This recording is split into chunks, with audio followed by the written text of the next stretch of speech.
Boa tarde, queridos alunos do nono ano. Já estamos chegando praticamente na reta final dessa caminhada, né, de estudos dos conceitos principais do nono ano. E aí hoje nós vamos estudar o capítulo 15, que vai falar sobre o balanceamento das equações químicas.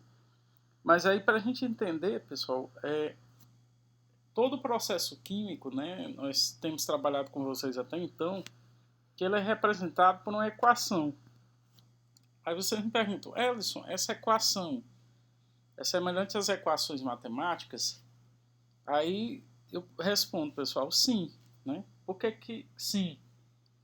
Porque na natureza, de acordo com Lavoisier, né, essa máxima a gente tem que levar para as reações químicas, né, aquela lei da conservação da massa, que na natureza nada se perde, nada se cria, tudo se transforma, vai ajudar demais a gente entender como é que se balanceia essas equações químicas. Porque tudo que eu coloco para reagir, né, vai ter que ser gerado produtos. Ou seja, se eu coloco 2 átomos de oxigênio no início de uma reação química, esses átomos de oxigênio vão ter que aparecer também nos produtos. Né? Então, por isso que o conceito de Lavoisier ajuda demais a gente entender o conceito de balanceamento de equações químicas. E aí, sobre equações químicas, algumas informações que vocês visualizarem na representação das moléculas vão ajudar demais a gente entender a produção, né, desses materiais, se eles vão ser produzidos no estado gasoso, né, vocês vão ver lá representado do lado da molécula, entre parênteses, né, a letra G minúscula. Se for produzido algum vapor, né, do lado do parênteses, dentro do parênteses vocês vão ver a representação V. Se a substância produzida for líquida, L, né, e se for sólida, S. Se for dissolvida, né, estiver na forma aquosa, se for íons em solução, vai aparecer entre parênteses a representação AQ. Se ocorrer algum desprendimento de gás, vai ter representado esse símbolo aqui, que é essa seta apontando, né, do lado de baixo para o lado de cima do parênteses. Se houver formação de precipitado, né, uma substância sólida que não se dissolve e ficar no fundo do recipiente, vai aparecer essa setazinha para baixo. Se a reação química só acontecer se tiver aquecimento, vai aparecer essa letra grega delta. Se a reação ocorrer com presença de luz, vai aparecer essa letra grega lambda. Então, se vocês observarem algumas dessas representações, na equação química vocês já sabem, né, que representa essas grandezas físicas para que a reação aconteça, ou algum produto gasoso, né, que foi formado na reação. Ele colocou o exemplo aqui de uma reação química muito comum, pessoal, que é a combustão do gás hidrogênio. Eu vou fazer esse gás hidrogênio reagir com moléculas de gás oxigênio. Esse processo libera muita energia e produz água. Né? Isso aqui é a chamada explosão do gás hidrogênio. Então, como é que eu faço a leitura dessa reação, pessoal? Aqui, reparem que ele colocou 2 moléculas de gás hidrogênio, por isso esses dois. Esse 2 grande, antes da molécula, é chamado de coeficiente. Né? Esse 2 pequeno que vocês observam aqui, né, embaixo da representação da molécula, é chamado de índice. Então, eu tenho o coeficiente 2, porque são 2 moléculas de gás hidrogênio que eu estou colocando para reagir. Cada molécula é formada por 2 hidrogênios, então esse 2 pequeno representa o índice, né, da molécula. Isso aqui é um gás, né, sendo representado aqui. Eu faço reagir. Quando não aparece, pessoal, o coeficiente aqui, significa que eu vou ter uma molécula de gás oxigênio. Né? Então, eu tenho uma molécula de gás oxigênio, tenho 2 moléculas de gás hidrogênio. Coloco essas 2 moléculas de gás hidrogênio para reagir com uma molécula de gás oxigênio. Repare que quando é 1, né, eu não preciso colocar, já fica subentendido que aqui tem um 1 antes do O2. E o 2 como índice significa que eu tenho 2 átomos de oxigênio para formar a molécula de gás oxigênio. Beleza? Então, essa reação libera energia e produz 2 moléculas de água. Reparem, pessoal, que a quantidade de átomos no balanço geral, né, da reação vai ter que bater. Ou seja, tudo que eu coloquei para reagir é chamado de reagente, né? Tudo que foi produzido eu chamo de produto. E eu escrevo dessa maneira aqui, ó, 2, e faço a leitura dessa forma. 2 mols de H2 gasoso mais 1 mol de gás oxigênio gasoso, né?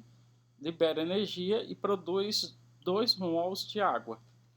Então, mols é a grandeza, né, que a gente utiliza para representar a molécula, tá certo? Então, ele coloca aqui, né, que a reação explosiva que ocorre entre os gases de hidrogênio, H2 e oxigênio O2, na presença de uma chama ou faísca, e tem A, pode ser representada por modelos, que no caso são essas esferas, né? Mas a linguagem mais utilizada é por meio de equações químicas, que é essa linguagem aqui, ó. Os átomos são representados por uma esfera que é fora de proporção aqui e as cores são fantasiosas, né? Ele coloca também uma outra reação, pessoal. Só diminuir aqui o zoom, vou voltar aqui para a página anterior, que é essa aqui do gás carbônico reagindo, né, com gás oxigênio. Então, 1 mol de gás carbônico, que é sólido, aliás, 1 mol de carbono, que é sólido, melhor dizendo, reage com 1 mol de oxigênio e forma 1 mol de CO2. Então, aqui está representando a reação, né?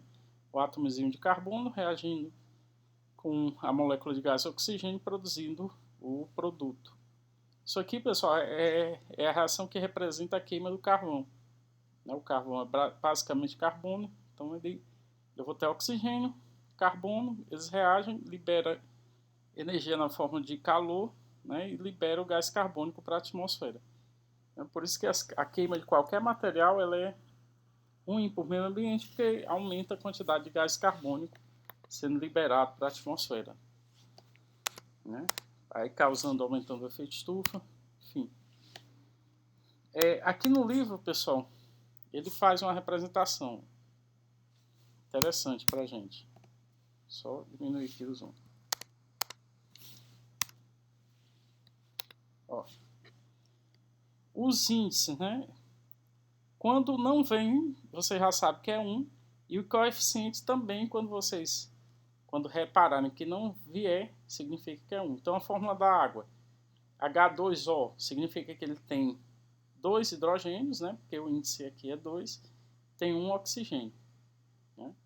Então, nas equações, a quantidade de cada substância que participa da reação é indicada por números escritos antes de suas fórmulas, denominados coeficientes estequiométricos, que foi o que eu coloquei que vem antes da fórmula do composto, né?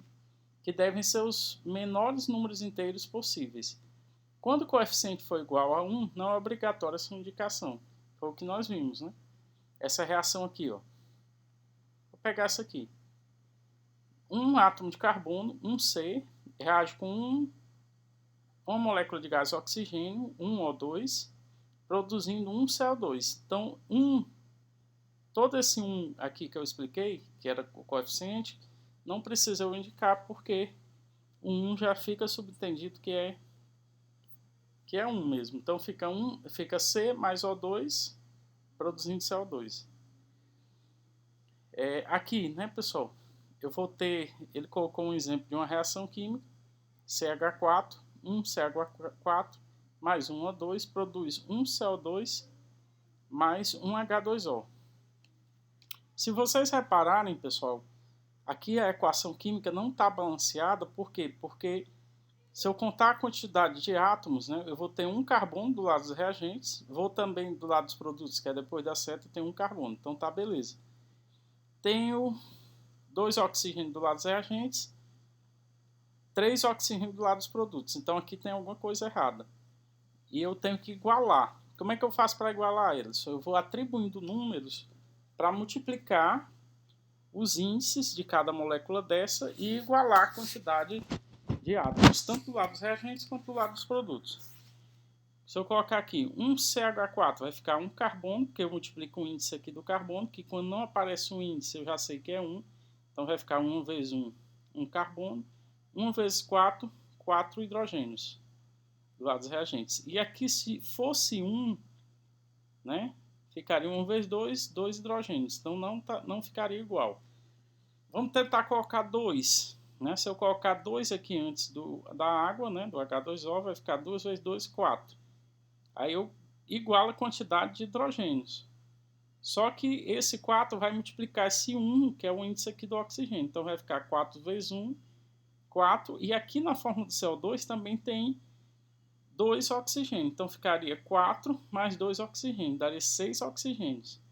Então beleza. Para poder ficar igual, se eu colocar aqui um 3, vai ficar o quê? 3 vezes 2, 6. 6 oxigênios, 6 oxigênios. Aí ficaria igual. Então, a equação química balanceada para esse processo, né? Eu vou ter 1 mol de CH4 mais 2 de oxigênio, né? 2 vezes 2, 4. Produz 1 CO2 mais 3 vezes, mais 2 vezes 2H2O. Então, a equação química aqui, se eu conferir a quantidade de átomos que eu tenho do lado dos reagentes, vai ser igual à quantidade de átomos que eu vou ter do lado dos produtos. E é para ser assim mesmo. Certo? Aqui, pessoal, tem outras reações.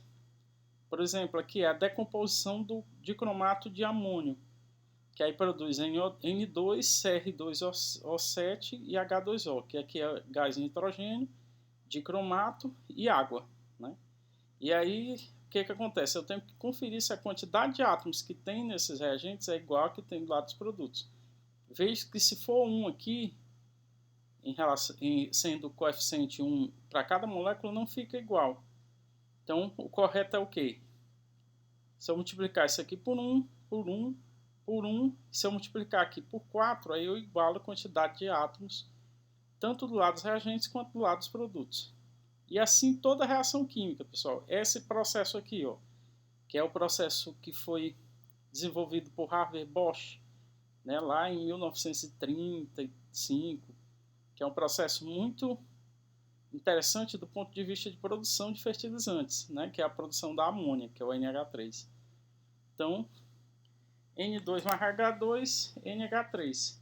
Se eu observar aqui, a quantidade de átomos de nitrogênio do lado dos reagentes é maior do que do lado dos produtos. Aqui eu vou ter 2, aqui eu vou ter 1 só. Então, para ficar 2, fica 2 vezes 1 nitrogênio. Né? Então, 2, 2. Aí eu altero o hidrogênio. 3 vezes 2, 6. Se eu botar aqui 3 vezes 2, 6. Aí iguala. Então, a equação balanceada com números inteiros vai ser o quê? Vai ser N2 mais 3H2 produzindo 2NH3. Né? Então, esse assunto, pessoal, é muito interessante. Né? Balanceamento de equações químicas. Eu peço que vocês façam essas atividades aqui da página 157 e também façam os exercícios de síntese, para que nós possamos esclarecer dúvida na próxima quinta-feira. Tá bom, pessoal? Esse assunto é muito completo, é muito cobrado em vestibulares, no próprio Enem. Então, vocês vão precisar disso aqui ao longo de todo o ensino médio, né, para estudar, se preparar para as avaliações, né, de processo seletivo das universidades, tá bom? Então, até quinta-feira. Valeu!